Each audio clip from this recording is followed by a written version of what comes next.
Let's look at a few more details about this corporate average fuel economy that we have been looking at already. These are the so-called muscle cars from the 1960s when the Americans loved to drive big, powerful cars, brand names and attachments to the brand names, etc. You saw these in several TV shows, movies, maybe even in a James Bond movie, if I'm not mistaken. So here is households at the bottom. Look at their spending on public transportation, auto insurance, vehicle maintenance and repair, and gasoline and motor oil for 96, 2004 and 2014. And as the caption says here, households at the bottom spent more on gas in 2014 than on all transportation here in 1996. So you can see that the top colors here are the spending on public transportation, which has not gone up that much for either of these three classes, lower third, middle third, and upper third of the bottom income households. But the spending on gasoline has now exceeded the total they spent here on all kinds of transportation. So what is the deal? Well, the public transportation continues to be not very friendly to working classes, I suspect. The era of corporate average fuel economy in 2012, we saw the most ambitious and far-reaching reforms to CAFE since its 1978 inception, with the following three important changes.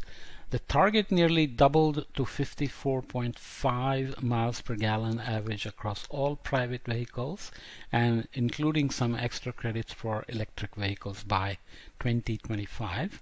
Original two categories, which had cars and light trucks in them, were divided into many more categories based on the width and length, or the footprint of the vehicles. Vehicles with very large footprints were assigned a much weaker standard to meet than vehicles with small footprints, which obviously drove the fuel efficiency in the wrong direction, especially when gasoline becomes cheaper and people buy bigger cars and light trucks.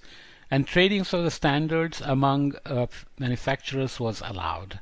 So a company like Toyota could save on fuel economy and sell its trading standard to other companies for a profit.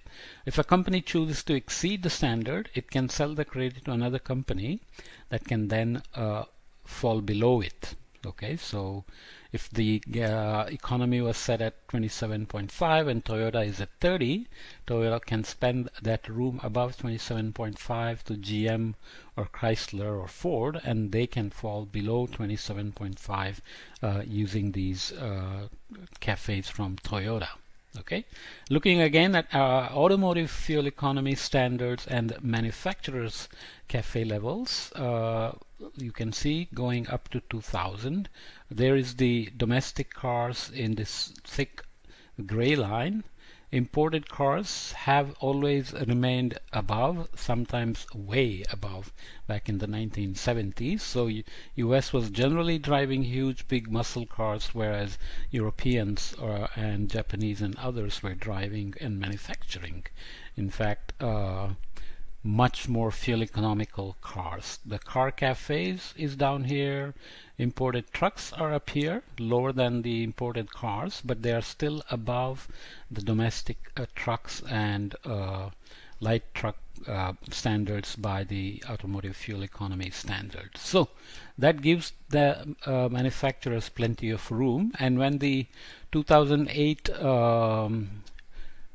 financial crisis happened, for example, when GM, Ford, and Chrysler were facing serious issues and bankruptcies and so on, Toyota and Honda and Nissan were doing just fine because they already had all the fuel economy cars in their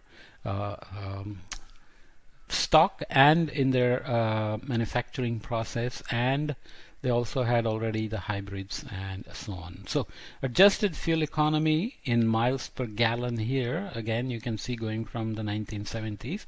There were tremendous improvements as we saw before, either for cars or for trucks, and then there was this drop because people again started to buy bigger footprint vehicles and so on, and now they are headed back up. But as we saw, the standards are being altered by Donald Trump, or at least being tried, and the companies are saying they need a uniform standard.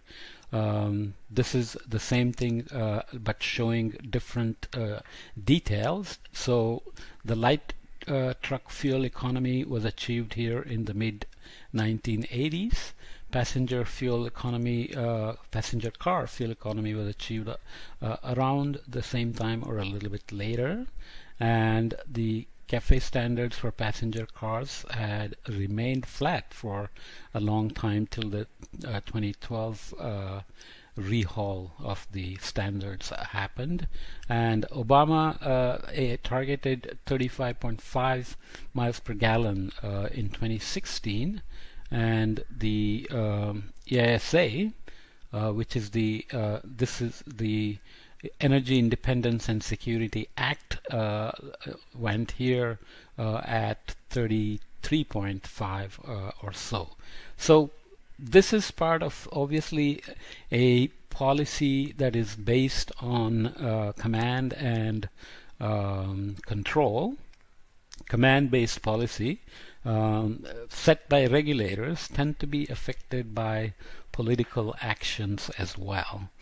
Is that less or more vulnerable to politics than carbon tax? Well, any kind of tax also gets lowered and increased based on the president and his belief on how to generate revenues and how to distribute the dividends and how to fund let's say climate action or any kind of social welfare activities with taxes.